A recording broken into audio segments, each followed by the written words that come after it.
দক্ষিণ কোরিয়াতে পুরো দেশটাতেই ব্যায়ামাগার ফ্রি। মানে আপনি পার্কে গিয়ে দেখবেন যে এরকম বড় বড় মেশিন বসিয়ে রাখছে, যারা অসুস্থ তারা যাতে ব্যায়াম করতে পারে বা যারা হেলথ কনসিয়াস তারা ব্যায়াম করতে পারেন। এখানে আবার কি দেখতেছে, আমাদের বাঙালি ভাই ব্যায়াম করতেছে। ফিরোজ ভাই, কি অবস্থা? আলহামদুলিল্লাহ, কেমন আছেন? আলহামদুলিল্লাহ ভালো। আপনি কি করতেছেন এখানে? এই তো ভাই একটু ব্যায়াম করতেছি। আসলে এটা ব্যায়াম করা আমাদের শরীরের জন্য খুবই উপকারী। আপনারা দেখবেন এই কোরিয়াতে যে আপনারা দেখেন প্রায় কিছুক্ষণ পরপরই 1 কিলোমিটার পরপরই এরকম পার্ক আছে। পার্কে পর্যাপ্ত পরিমাণে ব্যায়ামাগার আছে। সেখানে বয়স্ক থেকে শুরু করে কোরিয়ান ইয়াং জেনারেশন যারা, তাদের ফ্যাট নেই, কারণ তারা সবাই কোনো না কোনো কর্ম নিয়ে ব্যস্ত। ফ্যাট খুবই কম আছে, আর এরা খুবই পুষ্টিকর খাবার খায়, যার কারণে এদের মনে করেন মানে ফ্যাট ততটা নাই।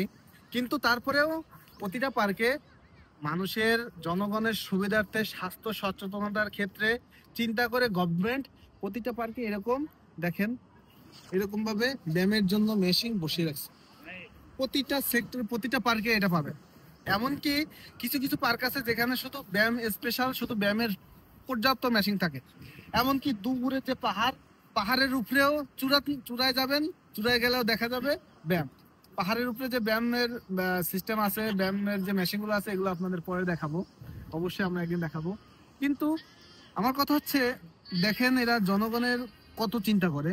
গভর্নমেন্ট জনগণের স্বাস্থ্য সচেতনতা চিন্তা করে পার্কে কে আসবে ভাই? আমাদের দেশে যদি এরকম ভাবে রাখে, তাহলে দেখা যাচ্ছে আজকে লাগাই দিয়েছে, কালকে এসে আর পাবে না, খুঁজে নিয়ে গেছে।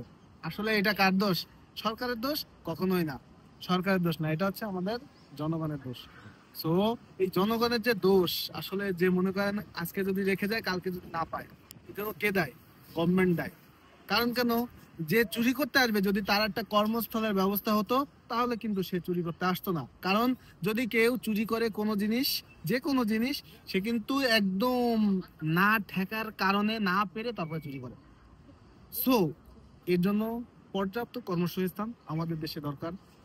সো এই কর্মসংস্থানের যে ক্ষেত্রে যেন গভর্নমেন্ট খুব বেশি দৃষ্টি আকর্ষণ দেয়, আমরা সেই কামনা করি বাংলাদেশ স্কোয়াডের পক্ষ থেকে।